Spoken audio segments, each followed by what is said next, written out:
La Java des bombes atomiques, Boris Vian. Mon oncle, un fameux bricoleur, faisait en amateur des bombes atomiques. Sans avoir jamais rien appris, c'était un vrai génie question travaux pratiques. Il s'enfermait toute la journée au fond de son atelier pour faire ses expériences. Et le soir, il rentrait chez nous et nous mettait en transe en nous racontant tout. Pour fabriquer une bombe A, mes enfants, croyez-moi, c'est vraiment de la tarte. La question du détonateur se résout en un quart d'heure, c'est de celle qu'on écarte. En ce qui concerne la bombe H, c'est pas beaucoup plus vache, mais une chose me tourmente. C'est que celles de ma fabrication n'ont qu'un rayon d'action de 3,50 m. Il y a quelque chose qui cloche là-dedans, j'y retourne immédiatement. Il a bossé pendant des jours, tâchant avec amour d'améliorer le modèle. Quand il déjeunait avec nous, il dévorait d'un coup sa soupe au vermicelle. On voyait à son air féroce qu'il tombait sur un os, mais on n'osait rien dire. Et puis un soir, pendant le repas, v'là tonton qui soupire et qui s'écrie comme ça.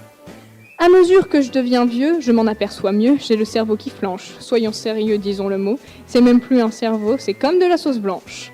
Voilà des mois et des années que j'essaye d'augmenter la portée de ma bombe, et je ne me suis pas rendu compte que la seule chose qui compte, c'est l'endroit où ce qu'elle tombe. Il y a quelque chose qui cloche là-dedans, j'y retourne immédiatement.